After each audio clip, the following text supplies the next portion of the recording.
Pelaziman pendekatan bertema dalam PDP dilaksanakan secara rintis.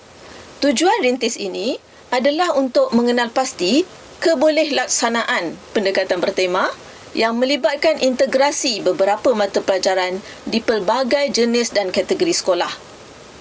Tujuan rintis juga adalah untuk menambah baik kandungan dan maklumat dalam buku panduan dan contoh PDP pendekatan bertema bagi kegunaan guru semasa pelaksanaan penuh tahun 2023. Seterusnya, tujuan rintis juga adalah untuk mengenal pasti sekolah contoh bagi pendekatan bertema untuk membantu pemahaman guru semasa pelaksanaan penuh tahun 2023 kelak. Sejumlah 356 buah sekolah terlibat dengan rintis pendekatan bertema ini. 302 daripadanya ialah sekolah KPM yang terdiri dari pelbagai jenis dan kategori sekolah rendah dan sekolah menengah. Rintis ini juga melibatkan 40 buah sekolah program TS25 yang terdiri daripada 20 buah sekolah rendah dan 20 buah sekolah menengah. Selain itu, 14 buah sekolah swasta yang menggunakan kurikulum kebangsaan juga terlibat dengan rintis pendekatan bertema ini. Sekolah swasta ini terdiri daripada sekolah rendah dan sekolah menengah akademik, sekolah rendah dan sekolah menengah agama dan sekolah pendidikan khas. Sekolah-sekolah ini telah dicadangkan oleh Jabatan Pendidikan Negeri dan bahagian KPM yang terlibat. Setiap PPD mempunyai sekurang-kurangnya 2 buah sekolah rintis, iaitu sebuah sekolah rendah dan sebuah sekolah menengah. Berikut ialah senarai peserta bagi taklimat rintis dan bengkel latihan pendekatan bertema. Peserta ini dikategorikan kepada kumpulan A dan kumpulan B.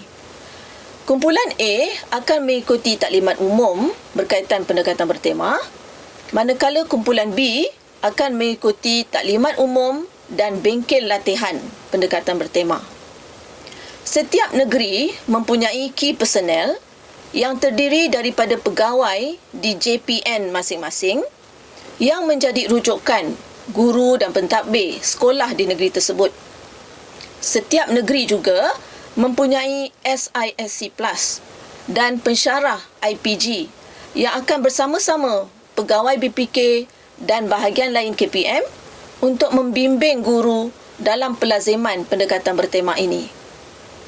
Taklimat umum dan bengkel latihan pendekatan bertema ini diadakan dalam 2 siri, melibatkan kelompok negeri yang berbeza.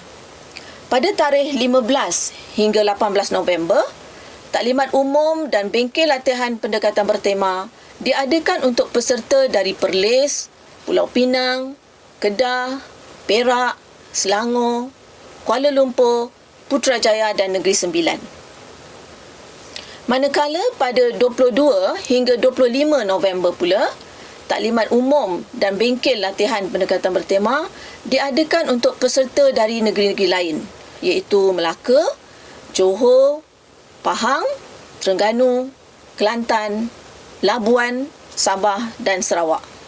Pengisian taklimat rintis ini terdiri daripada taklimat umum dan bengkel latihan, iaitu aktiviti hands-on berkaitan pendekatan bertema dalam PDP. Taklimat umum terdiri daripada pengenalan pendekatan bertema dan taklimat berkaitan rintis dan garis masa.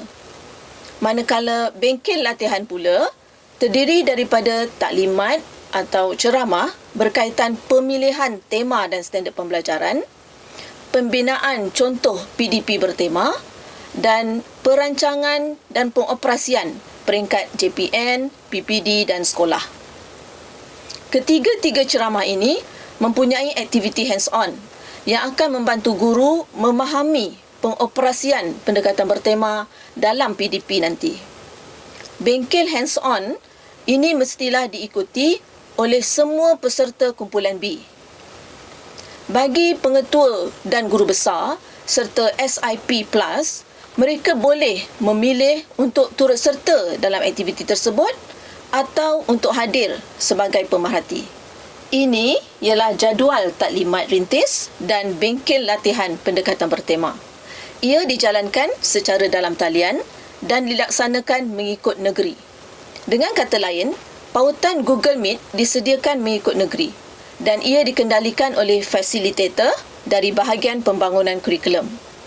Taklimat dan bengkel latihan ini akan memakan masa 4 hari mulai jam 9 pagi hingga jam 1 petang sahaja dan ada masa rehat pada jam 10.30 pagi. Tiada bengkel di sebelah petang. Ini akan memberi ruang kepada peserta untuk mengulang kaji dan bersedia untuk latihan pada hari seterusnya. Pada hari pertama, peserta akan mengikuti taklimat tentang pendekatan bertema secara umum dan garis masa aktiviti rintis pendekatan bertema.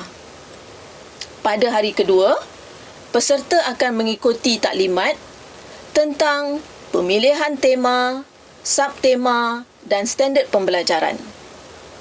Selepas taklimat ini, peserta akan terlibat dengan aktiviti 1, aktiviti 2 dan aktiviti 3 berkaitan tema, subtema dan standard pembelajaran. Pada hari ketiga pula, peserta akan dibimbing untuk membina contoh PDP bertema. Di sini, peserta akan menerima taklimat berkaitan pemilihan mata pelajaran, penggabung jalinan, membuat perkaitan dan merancang aktiviti dan pentaksiran. Seterusnya, pada hari keempat, iaitu hari terakhir bengkel, peserta akan mengikuti taklimat berkaitan perancangan pengoperasian di JPN, PPD dan sekolah. Taklimat ini akan menyentuh peranan dan tanggungjawab pihak yang terlibat seperti ibu bapa, guru, murid, PPD dan JPN. Seterusnya, pada hari keempat, iaitu hari terakhir bengkel, peserta akan mengikuti taklimat berkaitan perancangan pengoperasian di JPN, PPD dan sekolah. Taklimat ini akan menyentuh peranan dan tanggungjawab pihak yang terlibat seperti ibu bapa, guru, murid, PPD dan JPN. Bagi membantu guru melazimkan pendekatan bertema ini, KPM telah menyediakan panduan pendekatan bertema dalam PDP, contoh PDP bertema yang melibatkan integrasi beberapa mata pelajaran. Contoh ini terdiri dari contoh PDP bagi strategi 1, 2 dan 3. Bagi strategi 1, contoh PDP yang diberikan ialah bagi tahun 4 dan tingkatan 2. Strategi 2 menggunakan contoh PDP tahun 5, manakala strategi 3 menggunakan contoh PDP tingkatan 3. Selain itu, KPM juga menyediakan video bagi membantu pemahaman guru. Terdapat 2 video yang telah disediakan, iaitu video penerangan pendekatan bertema dan video yang menunjukkan langkah-langkah melaksanakan pendekatan bertema. Seterusnya, KPM juga membekalkan slide pembentangan dan rakaman taklimat dan penerangan berkaitan pendekatan bertema. Peserta boleh ulang siar dan ulang dengar rakaman-rakaman ini bagi memastikan pemahaman dan pelaksanaan yang betul. Ini ialah cadangan garis masa bagi pelaziman pendekatan bertema. Selepas mengikuti taklimat rintis dan bengkel latihan ini, para peserta bolehlah sebarkan pendekatan bertema ini kepada semua ahli dalam organisasi masing-masing.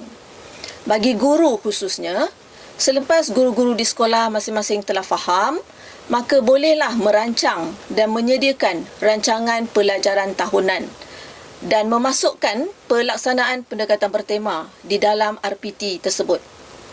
Perancangan pada awal tahun ini membantu pelaziman pendekatan bertema yang lebih berstruktur di sekolah masing-masing. Apabila sekolah dibuka pada bulan Mac tahun 2022 nanti, maka pendekatan bertema bolehlah dilaksanakan dalam PDP. Jadi, mulai Mac 2022 itu, bermulalah pelaziman pendekatan bertema. Ada yang bertanya, sampai bila perlu dilazimkan? Jawapannya, sehingga guru biasa menggunakan pendekatan bertema dalam PDP masing-masing. Ada dapatan kajian dari Ellison tahun 2013 yang menunjukkan seorang guru itu akan biasa menggunakan sesuatu pendekatan baharu dalam PDP jika dia mengamalkannya selama 50 jam. Tetapi ini mungkin berbeza bagi setiap individu. Ada yang perlu lebih masa, ada juga yang perlu kurang dari itu untuk menguasai pendekatan ini. Apapun, yang lebih penting ialah kita mencuba dan membiasakannya dalam PDP bagi menjadikan pembelajaran itu lebih bermakna kepada anak didik kita. Baik, berbalik kepada garis masa ini, kutipan data akan dibuat 2 kali, dijangka pada bulan Mei dan September tahun hadapan. Walaupun data telah dikutip, tidak bermakna pendekatan bertema telah tamat. Kerana berbalik kita kepada tujuan tadi, iaitu untuk membiasakan guru dengan pendekatan ini. Seterusnya, pada bulan Jun, pihak JPN bolehlah memaklumkan dan memberi latihan di peringkat negeri kepada semua sekolah. Walaupun pelaksanaan di semua sekolah akan bermula pada tahun 2023, tetapi pemakluman awal ini diharap dapat memberi lebih ruang kepada sekolah untuk membuat persediaan bagi pelaksanaannya pada tahun 2023. Kita akan membentangkan dapatan rintis pada bulan Oktober tahun 2023. Dapatan ini diharap dapat membantu KPM, JPN dan PPD untuk menambah baik semua aspek berkaitan pendekatan bertema, khususnya pengoperasian dalam bilik darjah bagi mewujudkan pembelajaran lebih bermakna kepada murid. Dan seterusnya, pada sesi persekolahan tahun 2023, pendekatan bertema akan dilaksanakan di semua sekolah. Akhirnya, selepas bengkel 4 hari ini, diharap semua peserta telah memahami konsep dan kaedah pendekatan bertema yang melibatkan 3 strategi itu dengan betul. Kami juga berharap agar maklumat ini disampaikan kepada guru semua mata pelajaran di sekolah masing-masing. Seterusnya, kami juga mengharapkan kerjasama dan sokongan penuh daripada guru, pentadbir, JPN, PPD dan semua pihak yang terlibat bagi menjayakan satu lagi agenda pendidikan negara.